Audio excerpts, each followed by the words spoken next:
톨스토이, 사람은 무엇으로 사는가? 시몬이라는 이름을 가진 구두장이가 있었다. 그는 집도 땅도 없이 아내와 아이들을 데리고 농부의 오두막에 얹혀 살며 구두 만드는 일로 겨우 먹고 살았다. 품삯은 적고 빵값은 비쌌으므로 그가 버는 돈은 양식을 대는데 모두 소비해야 했다.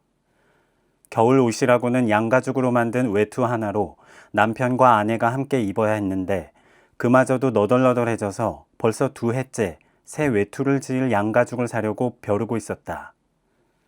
시몬은 겨울이 되기 전에 돈을 조금 모을 수 있었다.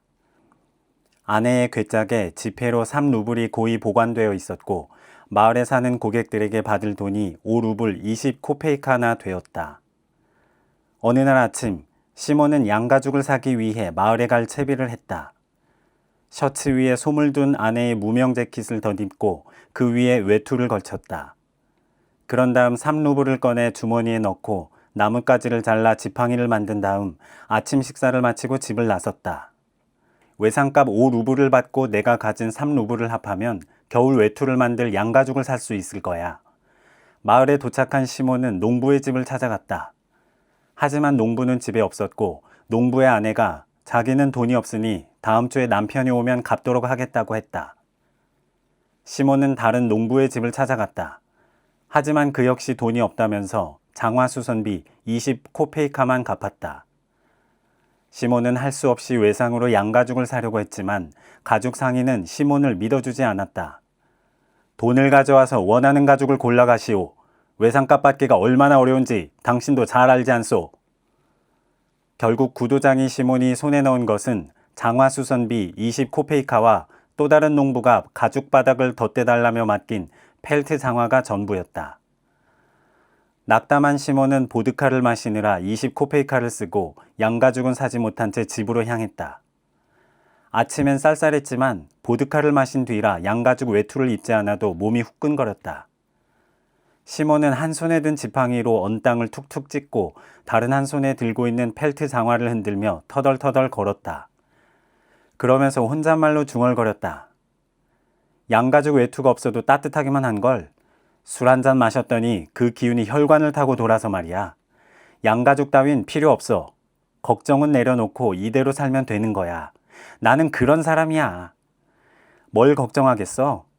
양가죽이 없어도 살 수 있어. 그런 건 필요하지 않아. 아내는 걱정하겠지. 당연히 속상하고 분하지 않겠느냐 말이야. 하루 종일 일하고도 대가를 받지 못하다니. 하지만 이제는 사정 봐주지 않겠어. 빨리 돈을 갚지 않으면 껍데기를 벗겨버릴 테다. 내가 그렇게 하는지 두고 보라고. 어떻게 그럴 수가 있어? 고작 20코페이카를 내놓다니. 그걸로 뭘 하라고 말이야. 술 한잔 마시는 것밖에 뭘 더 할 수 있지? 너희들 사정이 어렵다고 했겠다. 그럴 수도 있지. 하지만 난 어떻고? 너희는 집도 있고 소도 있고 다 있잖아. 하지만 나는 이 몸뚱이 하나뿐인데 너희는 옥수수 농사라도 지어서 먹을 수 있지만 나는 알곡 한 알갱이도 돈을 주고 사야 한단 말이다. 빵을 사는 데만도 일주일에 3루블씩 써야 한다고. 이제 집에 가면 빵은 다 떨어졌을 거고 나는 또 1루블 반을 내놓아야 해. 그러니 쓸데없는 소리 집어치우고 어서 외상값을 갚으란 말이야. 그러는 동안 시몬은 길 모퉁이에 있는 교회 앞에 이르렀다. 고개를 들어보니 교회 뒤편에 뭔가 허연 물체가 보였다. 그게 뭔지 알아보려고 유심히 살폈지만 이미 해가 기우는 중이어서 잘 보이지 않았다. 저런 허연 바위는 적이 없었는데 소인가? 소 같지는 않은데. 사람 머리 같기도 한데 너무 허옇잖아. 그리고 사람이 왜 저기 저렇게 있겠어? 좀 더 가까이 다가간 시몬은 그 허연 물체가 사람이라는 걸 알고 깜짝 놀랐다. 살았는지 죽었는지 알 수 없었지만 그 사람은 벌거벗은 채 미동도 없이 교회 벽에 기대어 앉아 있었다. 시몬은 겁에 질려 생각했다. 누군가 이 사람을 죽이고 옷을 벗긴 다음 여기 버려두고 간 거야. 괜히 끼어들었다가 곤경에 처할 수도 있어. 시몬은 가던 길을 가기로 마음먹고 일부러 그 사람이 보이지 않는 교회 앞쪽으로 걸어갔다. 그리고 어느 정도 멀어진 다음 뒤를 돌아보았다. 그 사람은 더 이상 벽에 기댄 채 앉아있지 않고 움직이는 것 같았다. 시몬이 있는 쪽을 바라보는 것 같기도 했다. 시몬은 한층 더 무서워졌다. 저 사람에게 돌아가 봐야 할까? 아니면 가던 길을 계속 가야 하나? 다가갔다가 봉변을 당할 수도 있어. 어떤 사람인지 모르잖아.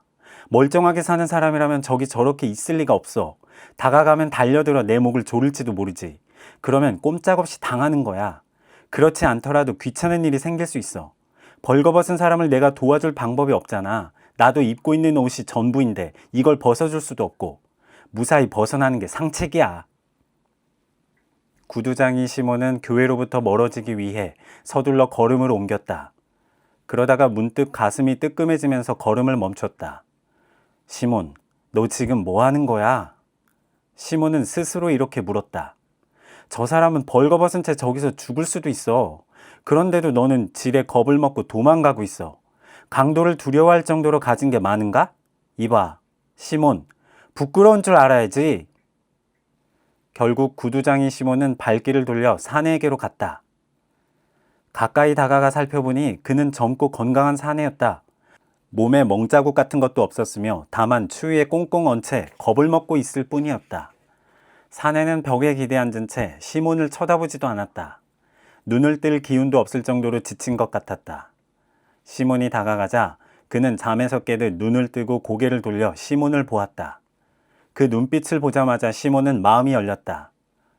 시몬은 펠트 장화를 땅바닥에 던지고 허리끈을 풀어 그 위에 올려놓고 외투를 벗었다. 이야기는 나중에 하고 어서 이 외투를 걸치시오. 시몬은 이렇게 말하면서 사내의 팔꿈치를 잡고 그가 일어설 수 있도록 부축했다. 그의 몸은 깨끗하고 건강했다. 손발도 단정했으며 얼굴도 말끔하고 선량해 보였다. 시몬이 어깨에 외투를 걸쳐주었지만 사내는 소매에 팔을 끼울 기운도 없어 보였다. 시몬은 사내의 팔을 잡아 소매를 끼워주고 외투 자락을 잡아당겨 여민 다음 허리끈을 묶어주었다. 그런 다음 모자를 벗어 사내에게 씌워주려다 보니 자기 머리가 썰렁해지는 걸 느꼈다. 나는 머리가 빠져서 대머리잖아. 그런데 이 청년은 곱슬머리를 길게 기르고 있어. 시몬은 모자를 다시 쓰면서 생각했다. 신발을 벗어주는 게 낫겠어. 시몬은 사내를 앉게 하고 펠트 장화를 신겨주며 말했다. 자, 됐네. 이제 좀 움직여서 몸을 덮여보라고. 다른 문제는 나중에 생각하기로 하고. 걸을 수 있겠나? 사내는 일어서서 다정한 눈길로 시몬을 바라보았다. 하지만 말은 한마디도 하지 않았다. 왜 아무 말도 하지 않나? 시몬이 물었다. 밖에 있기에는 날이 너무 추워. 집에 가야지. 자, 여기 내 지팡이를 들게. 힘들면 거기 의지하면 돼. 자, 어서 가세. 사내는 걷기 시작했다. 뒤처지지 않고 제법 잘 걸었다. 시몬이 걸으면서 물었다. 자네는 어디 사는가? 이 근처에 살지 않습니다. 그런 것 같았네. 이 동네 사람들은 내가 잘 알거든. 그런데 어쩌다 그 교회에 오게 되었나? 그건 말씀드릴 수 없습니다. 누가 자네에게 몹쓸 짓이라도 한 건가? 아무도 제게 몹쓸 짓을 하지 않았습니다. 하나님께 벌을 받은 거지요. 물론 모든 걸 관장하는 분은 하나님이시지. 하지만 먹을 것과 잘 것은 찾아야 할 것 아닌가? 어디로 갈 생각인데? 어디로 가든 달라질 건 없습니다. 시몬은 의아한 생각이 들었다. 불량배 같지도 않고 말씨도 점잖은데 자기 얘기는 전혀 하지 않는 게 좀 이상했다. 그래도 무슨 사정이 있을 거라 생각한 시몬은 청년에게 말했다. 그렇다면 우리 집으로 가세. 몸은 녹일 수 있을 테니. 그리하여 시몬은 집으로 향했고 사내는 시몬과 함께 걸었다. 바람이 점점 거세져 셔츠 안으로 찬바람이 들었다. 술기운이 가시고 본격적으로 추위를 체감하기 시작했다. 시몬은 코를 훌쩍이며 아내의 무명 재킷을 잔뜩 여몄다. 이게 무슨 꼴이람. 양가죽은 어쩌고. 양가죽을 사려고 나섰다가 입었던 외투까지 벗어주고 벌거벗은 사내를 데리고 집으로 가게 생겼네. 마트리오나가 반기지 않을 텐데.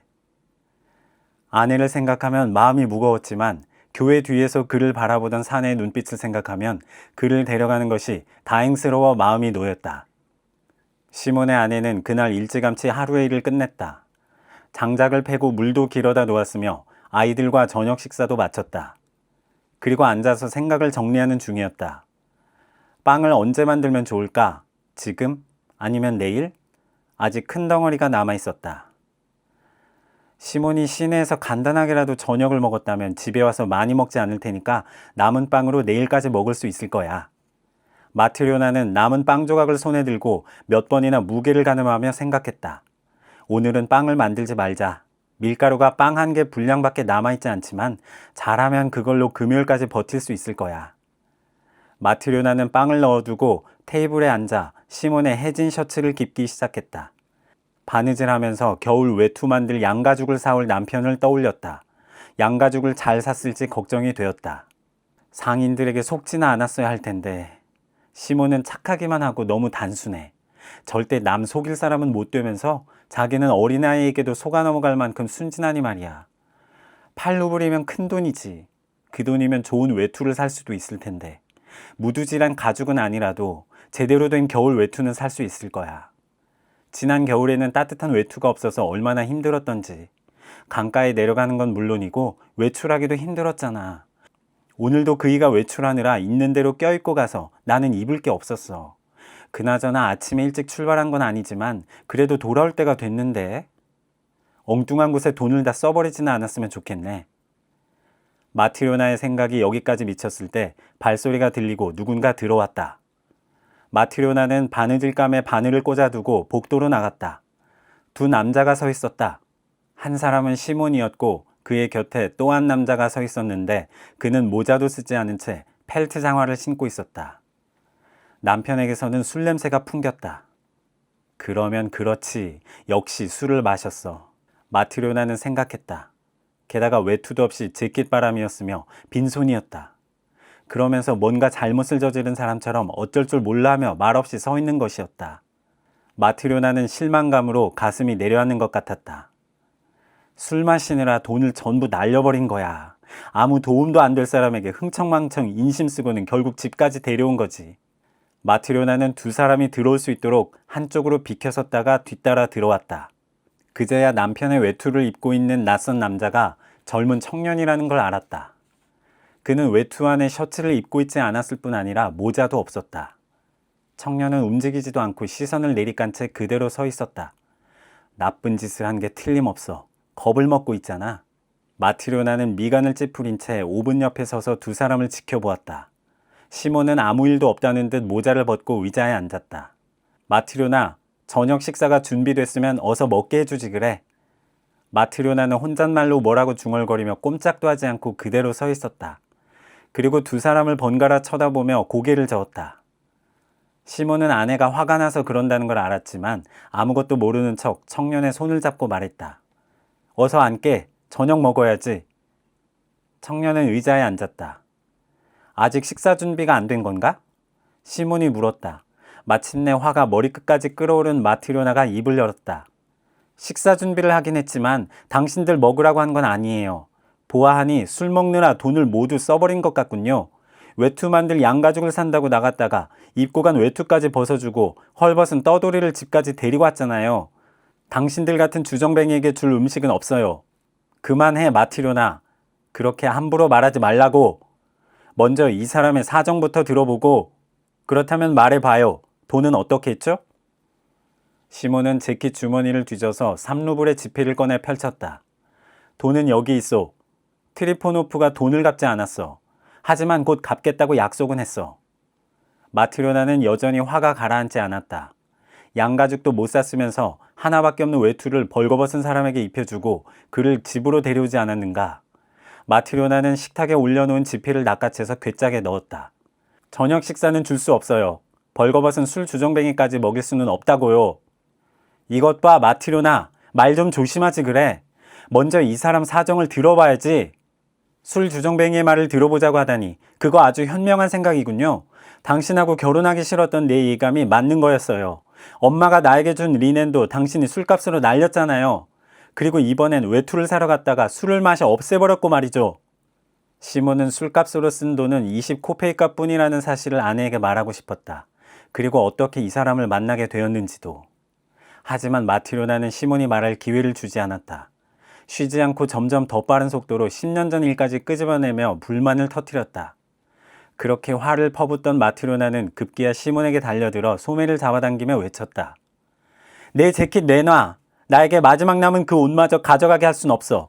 여기 벗어놓으란 말이야. 이 지저분한 개 같은 인간아. 악마에게나 끌려가 버려. 시몬이 재킷을 벗어 뒤집힌 소매를 바로 잡으려는 순간 마트료나가 재킷을 잡아당기는 바람에 재봉선이 뜯어지고 말았다. 마트료나는 재킷을 낚아채서 대충 걸치고 문 쪽으로 갔다. 그리고 문을 열고 나가려다가 잠시 멈춰섰다. 바깥바람을 쐬며 화를 가라앉히려다가 문득 시몬이 데려온 낯선 남자가 어떤 사람인지 궁금해졌기 때문이었다. 마트료나는 문가에 선 채 말했다. 선하고 올바르게 사는 사람이라면 벌거벗고 그곳에 있었을 리가 없잖아요. 왜 셔츠도 못 입고 있느냐 말이죠. 그리고 아무 문제가 없다면 당신도 어디서 저 사람을 만났는지 말해줄 수 있잖아요. 나도 그걸 말해주려던 참이었소. 시몬이 말했다. 교회 앞을 지나는데 이 사람이 벌거벗은 채로 꽁꽁 얼어있는 것을 보았소. 그럴 수 있는 날씨가 아닌데 말이오. 하나님이 나를 보내신 거지. 그러지 않았으면 벌써 얼어 죽었을 테니까. 그러니 내가 달리 어떻게 할 수 있었겠소? 이 사람에게 무슨 사정이 있는지 모르지 않소? 그래서 내 외투를 입혀주고 데려온 거요. 그러니 화내지 말아요, 마트료나. 죄 짓는 일이야. 우리 모두 언젠가는 죽는다는 걸 잊지 맙시다. 마트료나는 험한 말이 입 밖으로 나오려는 것을 잠시 멈추고 낯선 청년을 바라보았다. 그는 의자 끝에 걸터 앉은 채 두 손을 무릎 위에 모으고 고개를 떨어뜨린 채 눈을 감고 굳은 듯 앉아 있었다. 이맛살을 찌푸린 모습이 고통을 참고 있는 것 같았다. 마트료나는 아무 말도 할 수 없었다. 시몬이 말했다. 마트료나, 당신 마음에는 하나님의 사랑이 없는 거요? 이 말을 들으며 낯선 청년을 바라보는 순간 마트료나는 화가 가라앉고 마음이 풀어지는 걸 느꼈다. 그녀는 주방으로 가서 오븐을 열고 저녁거리를 꺼냈다. 컵을 꺼내 크바스를 따른 다음 남은 빵을 내놓고 나이프와 스푼을 차려놓으며 말했다. 시장하면 좀 먹든지요. 시몬이 청년을 식탁으로 끌었다. 앉게나 젊은이. 시몬은 빵을 잘게 잘라 수프에 적신 다음 먹기 시작했다. 마트료나는 식탁 모퉁이에 앉아 손으로 머리를 받치고 청년을 바라보았다. 갑자기 마트료나의 마음에 청년을 향한 연민이 차오르면서 점차 호감으로 변해갔다. 문득 청년이 고개를 들었다. 그는 더 이상 이맛살을 찌푸리고 있지 않았으며 눈을 들어 마트료나를 향해 미소를 지어 보였다. 두 사람이 저녁 식사를 마치자 마트료나는 식탁을 치우고 앉아 청년에게 궁금한 것들을 물어보기 시작했다. 어디서 왔어요? 저는 이 동네에 살지 않습니다. 어쩌다 길바닥에 나앉게 되었어요? 그건 말씀드리기가 곤란합니다. 강도를 당했나요? 하나님께 벌을 받은 거지요. 그래서 벌거벗고 거기 있었다고요? 그렇습니다. 벌거벗은 채 꽁꽁 얼어 있었지요. 시몬이 저를 발견하고 가엾게 여겨 외투를 벗어주고 집까지 데려와 준 겁니다. 부인 역시 저를 가엾게 여겨 먹을 것과 마실 것을 주셨으니 하나님께서 은총을 내리실 것입니다. 마트료나는 창가로 가서 조금 전에 바느질한 시몬의 낡은 셔츠를 집어 청년에게 주었다. 그리고 바지도 하나 내주었다. 셔츠가 없는 것 같으니 이걸 입어요. 그리고 다락이든 난로가든 편하게 눕도록 해요.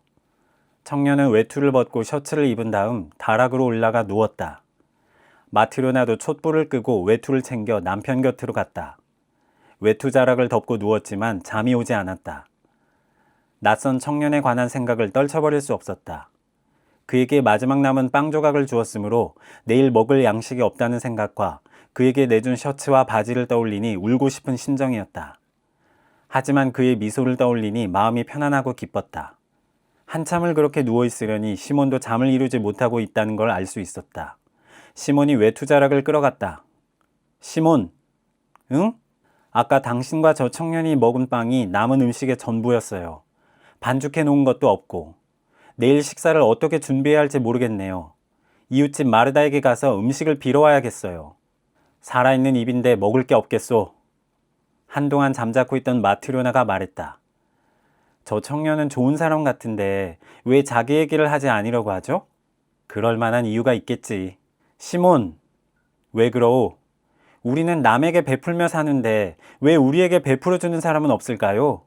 이제 그만 얘기하고 잡시다.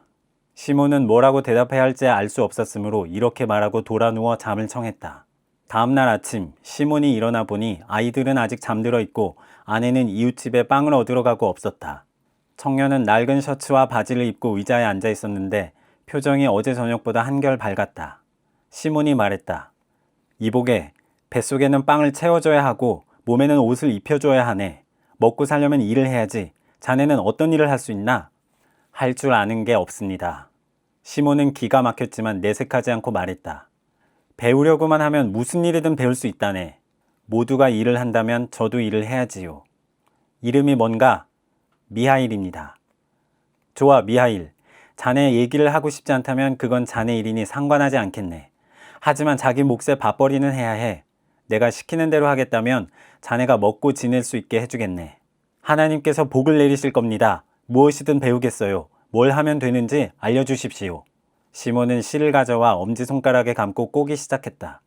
아주 쉽다네. 잘 보게. 미하일은 시몬이 하는 걸 보더니 자기도 엄지손가락에 실을 감고 따라해 보았다. 그러고는 곧 요령을 터득하고 실을 꼬았다. 다음에는 실에 왁스를 칠하는 방법을 가르쳐 주었다. 미하일은 곧 그것도 잘할 수 있게 되었다. 시몬이 빳빳해진 실을 꿰어 바느질하는 방법을 보여주자 이번에도 미하일은 단번에 습득했다. 미하일은 무엇을 가르쳐 주든 바로 이해하고 습득하는 사람이었다.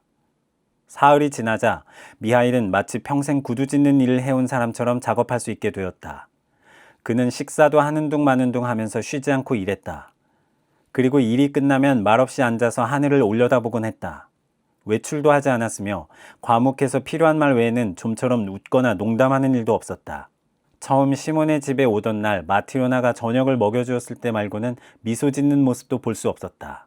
하루하루 시간이 흘러 일주일이 지나고 1년이 지났다. 그동안 미하일은 시몬과 함께 일하고 먹고 자며 지냈다. 이제는 그의 솜씨가 사람들 사이에 알려져 다들 시몬의 구둣방 직공 미하일보다 깔끔하고 튼튼하게 구두 짓는 사람은 없을 거라고 말하게 되었다. 주변 마을에서도 모두가 시몬의 구둣방을 찾게 되자 수입이 점점 불어나기 시작했다. 어느 겨울날 시몬과 미하일이 구둣방에 앉아 작업을 하고 있는데 말 3마리가 끄는 마차가 방울 소리를 울리며 오더니 시몬의 오두막 앞에 멈췄다. 창밖으로 내다보니 말끔하게 차려입은 하인이 조수석에서 뛰어내려 마차 문을 열었다. 그러자 모피 외투를 입은 신사가 내려 시몬의 오두막으로 걸어왔다. 마티로나는 얼른 일어나 현관문을 활짝 열었다. 신사는 몸을 굽혀 오두막으로 들어왔다. 그리고 다시 허리를 펴니 머리가 거의 천장에 닿을 것 같았다. 몸체도 건장해서 방 한쪽을 거의 채우는 듯했다. 시몬은 일어나 인사를 건네고 신사를 바라보았다. 그처럼 건장한 사람은 본 적이 없었다. 시몬 자신도 호리호리한 편이었고 미하일도 마른 편이었으며 마티로나는 뼈만 남았다고 해도 과언이 아닐 정도로 야위었다. 그런데 그 신사는 마치 다른 나라에서 온 사람처럼 얼굴이 붉고 건장했으며 목도 황소처럼 굵어서 전체적으로 무쇠처럼 단단해 보였다. 신사는 심호흡을 한번 하더니 모피 외투를 벗고 의자에 앉았다. 누가 구두 장인이요? 접니다, 나리. 시몬이 앞으로 나서며 말했다. 그러자 신사가 하인에게 큰 소리로 말했다. 페지카, 가죽을 가져와라. 하인이 달려가더니 꾸러미 하나를 들고 왔다. 신사는 그것을 테이블 위에 올려놓고 말했다. 풀어봐. 하인이 꾸러미를 풀자 신사가 가죽을 가리키며 말했다. 이봐요, 구두장인. 이 가죽이 보이오? 네, 나리. 이게 어떤 가죽인지 아시오? 시몬은 손끝으로 가죽을 만져보고 나서 말했다. 아주 좋은 가죽인 것 같습니다. 좋은 가죽이요. 당신 같은 사람은 이렇게 좋은 가죽을 본 적이 없을 거요. 독일산인데 20루블이나 되니까. 시몬이 기죽은 얼굴로 말했다. 제가 이런 좋은 가죽을 어디서 구경했겠습니까? 제가 이런 가죽을 어디서 구경했겠습니까? 그렇겠지. 이걸로 내 장화를 만들어줄 수 있겠소? 네, 물론입니다, 나리.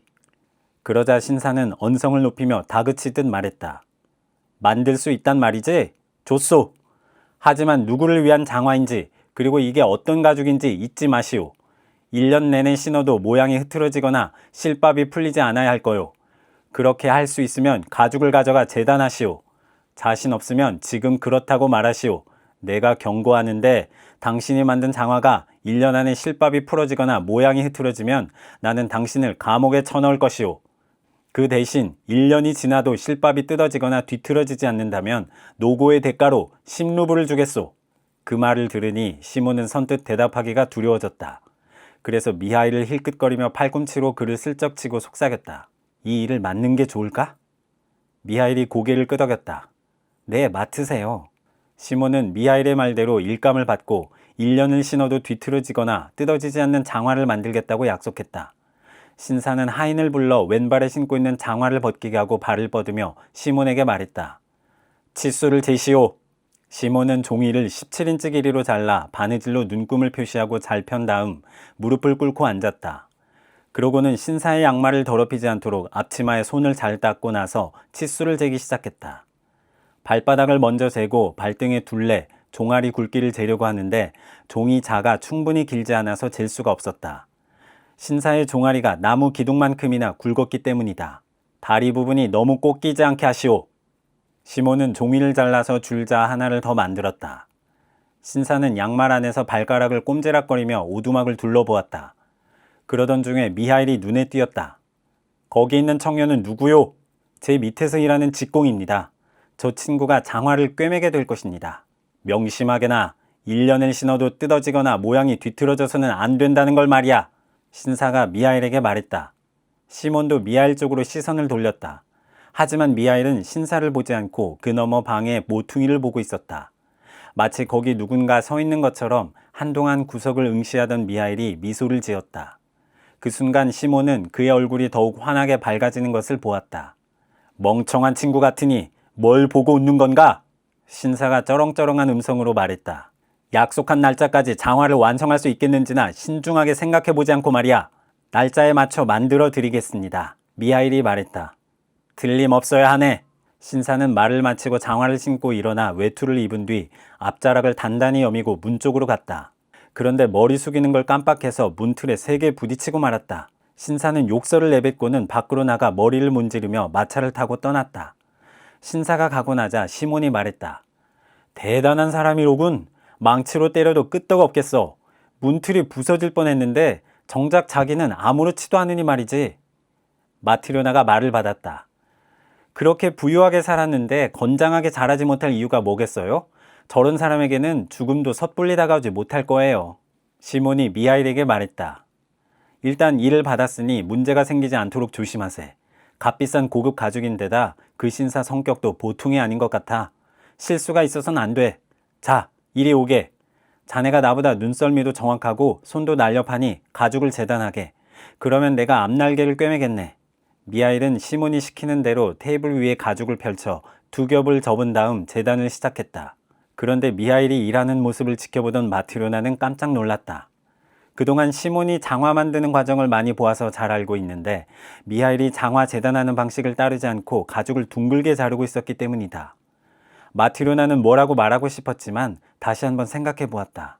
내가 잘 모르는 걸 거야. 그 신사의 장화는 좀 다르게 재단해야 하는지도 모르지. 미하일이 더 잘 알고 있을 테니 참견하지 말자.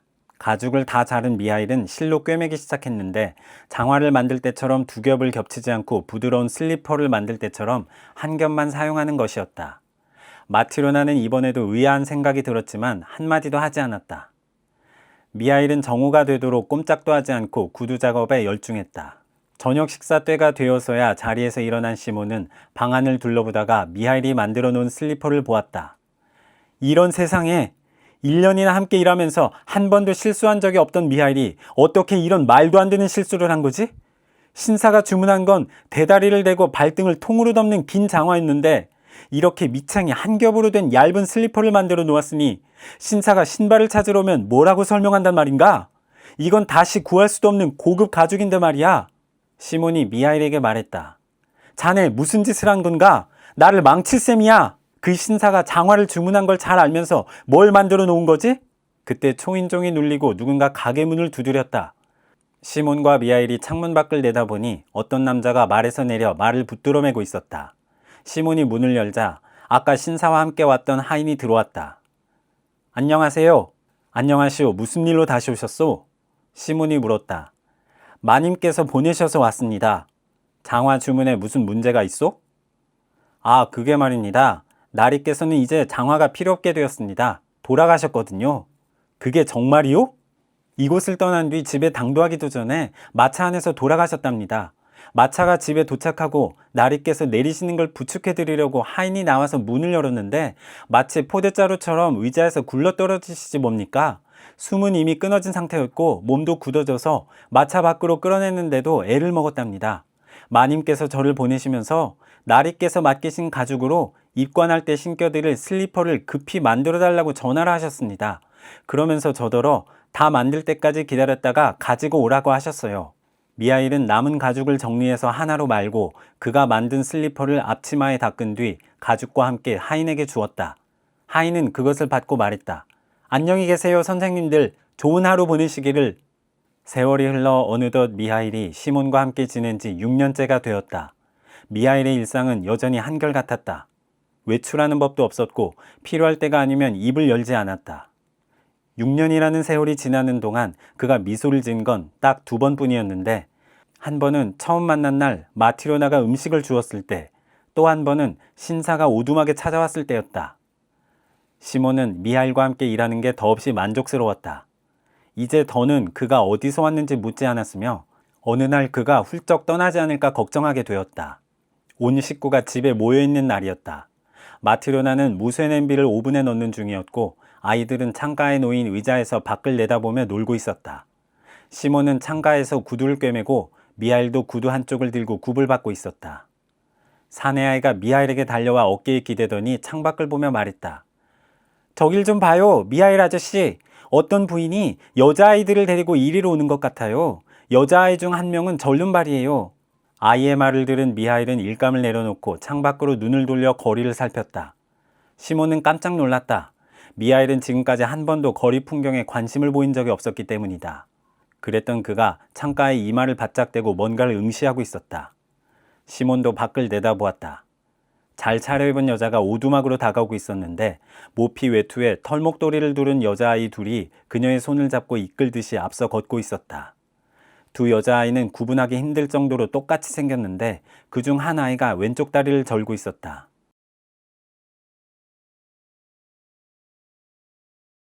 여자는 현관으로 올라오더니 출입문 손잡이를 돌려 문을 열었다. 그런 다음 두 아이를 먼저 들여보내고 따라 들어왔다. 안녕하세요, 여러분. 들어오십시오. 뭘 도와드릴까요? 시몬이 말을 건넸다. 여자가 테이블 옆에 앉자 두 여자아이가 그녀 옆에 바짝 붙어 섰다. 오두막 안에 있는 시몬의 식구들이 낯설어서인 것 같았다. 이 아이들이 봄에 신을 수 있는 가죽 구두를 주문하려고 합니다. 그러십시오. 그렇게 작은 구두를 지어본 적은 없습니다만 해드릴 수 있습니다. 대다리를 대서 만들어 드릴 수도 있고 리넨으로 안을 떼서 접어 신게 해드릴 수도 있습니다. 우리 집 직공 미하일이 아주 뛰어난 구두 장인이거든요. 시몬은 이렇게 말하며 미하일을 힐끗 돌아보았다. 미하일은 일감을 내려놓은 채 두 여자아이를 뚫어지게 바라보고 있었다. 시몬은 또다시 놀랐다. 여자아이들이 예쁘기는 했다. 새카만 눈동자에 통통하고 발그레한 볼을 가지고 있었을 뿐 아니라 고급스러운 목도리와 모피 외투를 입고 있었다. 그래도 미하일이 그렇게까지 눈을 떼지 못하는 건 이해할 수 없었다. 마치 전에 알던 사람을 만난 듯한 표정이었다. 시몬은 약간 의아한 채로 여자 손님과 가격 등에 관해 이야기를 나눴다. 그 다음엔 치수를 재야 했다. 여자는 다리가 불편한 아이를 무릎 위에 앉히고 말했다. 이 아이는 치수를 2발 따로 재셔야 해요. 불편한 발에 신을 구두 하나와 성한 다리에 신을 구두 3개를 만들어 주세요. 두 아이의 발 크기는 같습니다. 쌍둥이거든요. 시몬은 치수를 재고 나서 다리가 불편한 아이에 관해 물었다. 이렇게 예쁜 아이가 어쩌다 다리를 절게 되었나요? 태어날 때부터 그랬나요? 아니요. 자기 엄마의 몸에 짓눌려서 그렇게 되었답니다. 그러자 마트로나가 끼어들었다. 그렇다면 여자는 아이들과 어떤 관계이며 아이 엄마는 어디 있는지 궁금해졌기 때문이다. 당신이 저 아들 엄마가 아니란 말인가요? 네, 저는 엄마가 아니에요. 사실 저 아이들과는 아무 관계도 없답니다. 전혀 모르는 아이들인데 제가 입양했답니다. 당신 아이도 아닌데 그렇게 지극히 예뻐하신다고요? 어떻게 사랑스럽지 않겠어요? 두 아이 모두 제가 젖을 먹여 키웠는데요. 제가 낳은 아이도 하나 있었습니다. 하나님께서 데려가셨지만요. 그런데 제가 이 아이들을 사랑하는 만큼 그 아이를 사랑해주지 못했어요. 그렇다면 이 아이들의 엄마는 누군가요? 여자는 지난 이야기를 숨김없이 풀어놓기 시작했다. 이 아이들의 부모는 6년 전에 죽었답니다. 일주일 사이에 부모를 차례로 잃었어요. 화요일에 애들 아버지의 장례를 치르고 금요일에 애들 엄마마저 저 세상으로 갔거든요. 이 아이들은 아버지가 죽은 지 사흘째 되던 날에 태어났고 어머니는 아이들이 태어나고 하루도 살지 못했지요. 당시 남편과 저는 같은 동네에서 농사를 지으며 살았는데 이 아이들의 집과는 마당이 나란히 붙어 있었어요. 아이들의 아버지는 나무꾼이었는데 참 외로운 사람이었어요.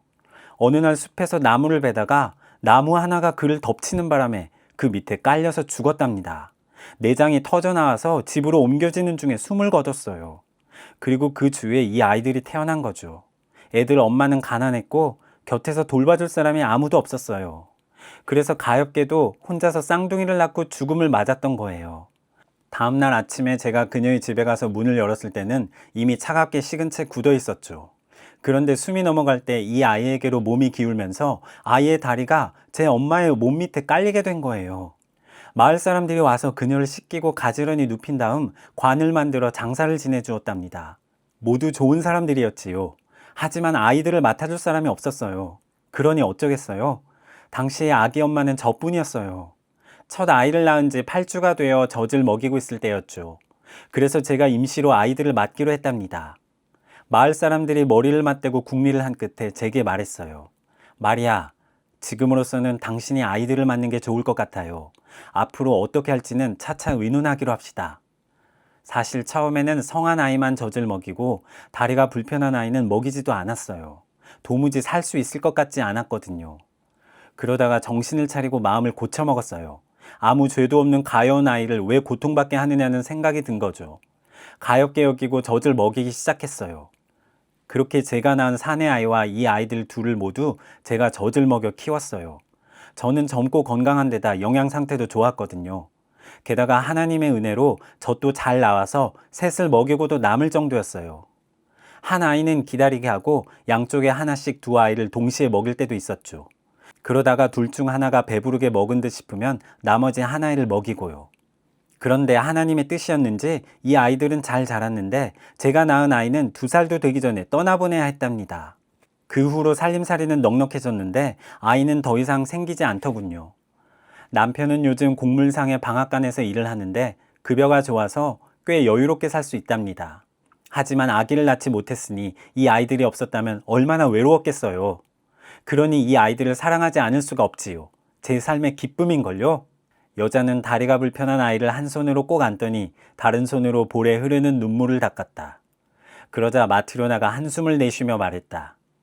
옛말이 틀리지 않네요. 부모 없이는 살 수 있어도 하나님 없이는 못 산다고 하잖아요. 그렇게 이야기를 나누고 있는데 갑자기 여름 번개가 내리친 것처럼 미하일이 앉아있는 쪽에서 빛이 비치면서 오두막 전체가 환해졌다. 모두가 미하일이 앉아있는 방향으로 고개를 돌렸다. 미하일은 두 손을 무릎에 모은 자세로 미소를 지으며 위를 올려다보고 있었다. 여자가 아이들을 데리고 떠난 후 미하일이 의자에서 일어나더니 하던 일을 내려놓고 앞치마를 벗었다. 그리고 시몬과 마트로나에게 머리 숙여 정중히 인사를 하고 말했다. 안녕히 계십시오. 하나님께서 이제 저를 용서해 주셨습니다. 그동안 함께 지내면서 제가 잘못한 일이 있다면 두 분께서도 용서해 주시기를 바랍니다. 그제야 시몬과 마트로나는 빛이 미하일에게서 나오고 있음을 알았다. 시몬도 일어나 미하일에게 머리 숙여 인사를 하고 말했다. 이제 알겠군. 자네는 평범한 사람이 아니야. 자네를 붙잡아둘 수 없으며 사정을 알려고 해서도 안 된다는 걸 알겠어. 하지만 한 가지는 말해주게. 내가 자네를 교회 뒤에서 처음 만나 집에 데려올 때까지 자네는 줄곧 침울했었네. 그러다가 마트로나가 음식을 주자 미소를 지으며 얼굴이 환해졌지. 그때 왜 미소를 지은 거였나? 그리고 신사가 가죽 장화를 주문하러 왔을 때 또 한 번 웃으며 얼굴이 더 환해졌지. 그리고 오늘 여자가 아이들을 데리고 왔을 때 3번째 미소를 지으며 햇살처럼 환한 미소를 지었어. 자네 얼굴은 어찌 그렇게 환하게 빛나는 것이며 왜 3번 미소를 지었는지 내게 말해줄 수 있겠나? 그러자 미하일이 대답했다. 지금 제 얼굴에서 빛이 나는 것은 그동안 하나님께서 내리신 벌을 받고 있었는데 이제 용서해 주셨기 때문입니다. 그리고 3번 미소 지은 것은 하나님께서 저를 세상에 보내면서 깨달으라고 하신 3개의 진리를 깨우쳤기 때문입니다. 첫 번째 진리는 부인께서 저를 가엾게 여겼을 때 깨달았고, 두 번째 진리는 그 부자 신사가 장화를 주문했을 때 깨달았습니다. 그리고 오늘 여자 손님이 어린 소녀들을 데리고 왔을 때 3번째 진리를 깨닫고 미소 지은 것입니다.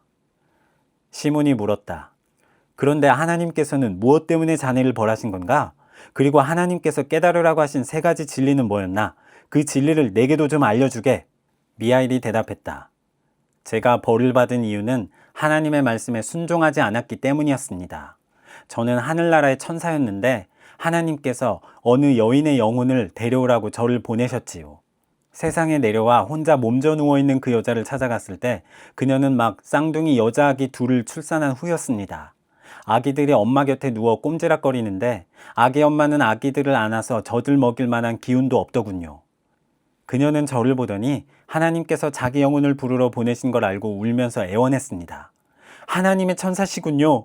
저의 남편은 며칠 전에 쓰러지는 나무에 깔려 죽었습니다. 저에게는 가족도 친척도 없어서 제가 죽으면 고아가 될 제 아기들을 돌봐줄 사람이 아무도 없습니다. 제발 제 영혼을 거둬가지 마십시오. 죽기 전에 이 아이들이 혼자 설 수 있도록 먹이고 돌볼 수 있게 해주십시오. 부모 없이는 아이들이 살 수 없지 않습니까? 그녀의 말을 듣고 저는 한 아기를 그녀의 가슴 위에 올려주고 또 한 아기는 팔에 안겨준 다음 하늘나라로 돌아왔습니다. 그리고 하나님 앞에 나아가 말씀드렸죠. 아기 엄마의 영혼을 데려올 수 없었습니다. 그녀의 남편은 나무에 깔려 죽었고 그녀는 쌍둥이 아기 둘을 낳았는데 제발 자기 영혼을 거둬가지 말라고 사정했습니다. 아기들이 자기 발로 설 수 있도록 먹이고 돌보게 해달라고 애원했습니다. 그러면서 아이들은 부모 없이 자랄 수 없다고 했습니다. 그래서 그녀의 영혼을 데려오지 못했습니다. 하나님께서 말씀하셨습니다. 가서 그 아기 엄마의 영혼을 데려오너라. 그리고 3가지 진리를 배워라. 사람 안에 무엇이 있는가? 사람에게 주어지지 않은 것이 무엇인가? 사람은 무엇으로 사는가? 이 3가지를 깨달으면 다시 하늘나라로 돌아올 수 있을 것이다. 그렇게 해서 저는 다시 세상에 내려와 아기 엄마의 영혼을 거뒀습니다. 그러자 아기들이 그녀의 품에서 떨어져 나왔고 그녀의 몸이 침대에서 구르면서 한 아기의 발을 짓누른 것입니다. 저는 그녀의 영혼을 하나님께 데려가려고 마을 위로 날아올랐습니다. 하지만 바람이 저를 가로막았고 저의 날개는 떨어져 나갔습니다. 그렇게 그녀의 영혼은 홀로 떠올라 하나님께로 가고 저는 아래로 떨어져 길가에 쓰러져 있었던 것입니다. 시몬과 마티로나는 자기들이 그동안 누구와 함께 지냈는지, 누구에게 옷과 음식을 나누어 주었는지 깨닫게 되었다.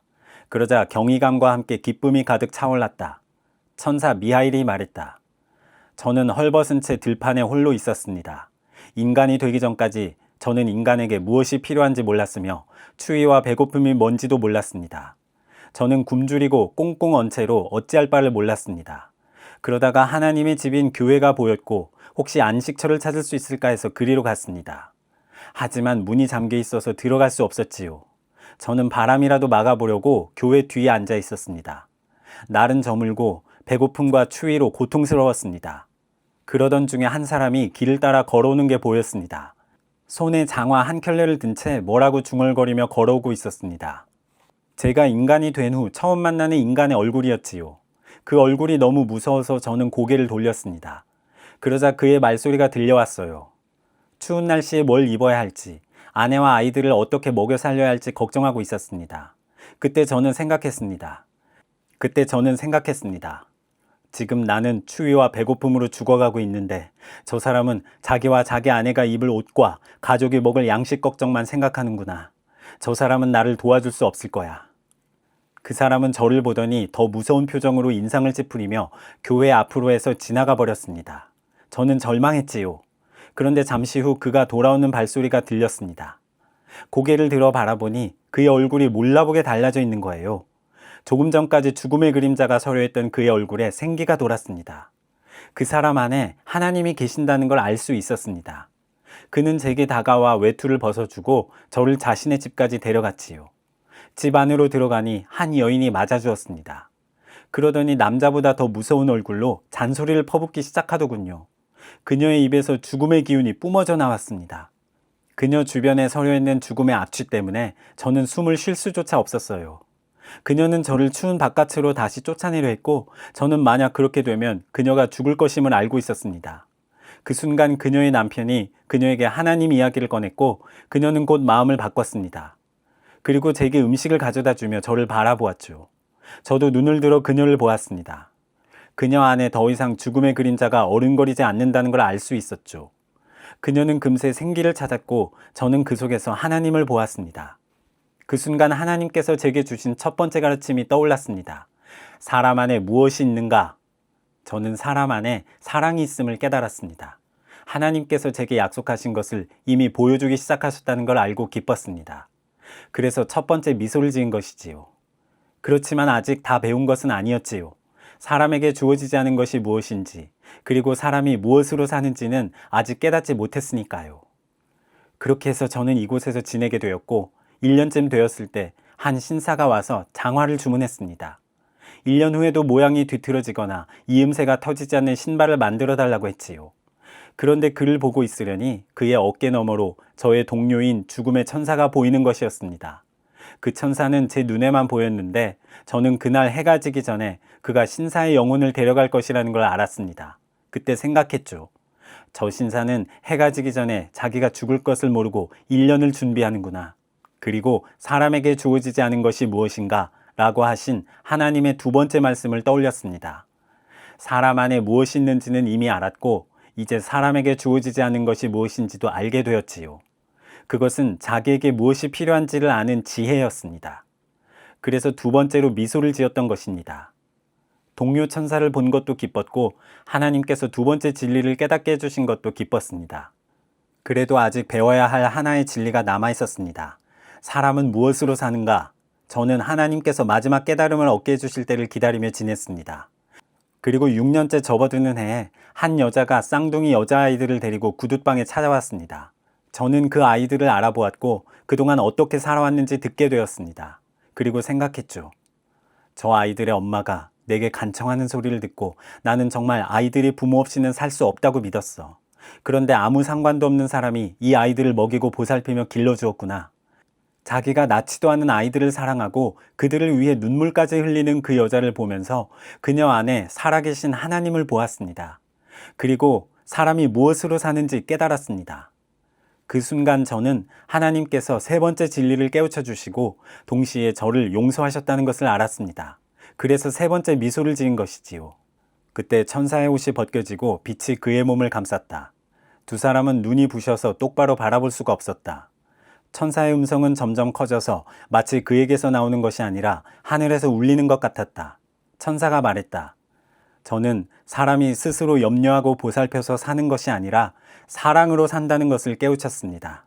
아기의 어머니는 아이들이 살아가는 데 필요한 것이 무엇인지 알지 못했고 그 신사는 저녁이 되었을 때 자기에게 필요한 것이 장화인지 시신에 신겨질 슬리퍼인지 알지 못했습니다. 제가 인간이 되어 살아남을 수 있었던 것은 스스로 돌봐서가 아니라 지나가는 사람이 사랑을 베풀어주고 그와 그의 아내가 저를 가엾게 여겨주었기 때문입니다.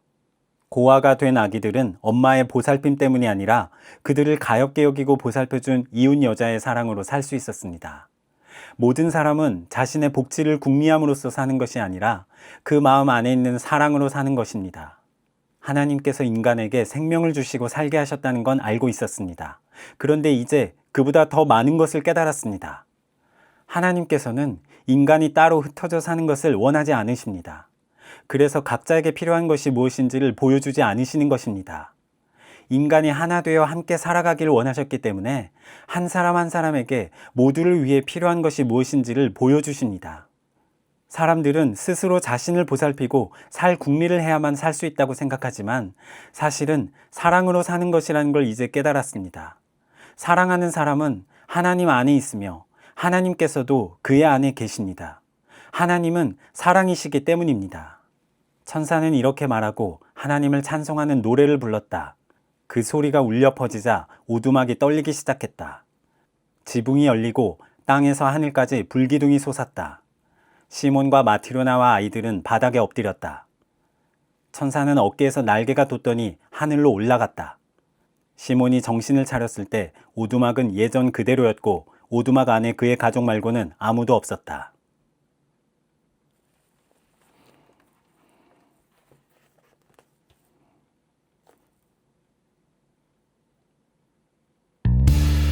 구독 버튼을 꼭 눌러주세요. 그리고 좋아요 버튼과 알림 설정까지 눌러주시면 정말로 감사하겠습니다.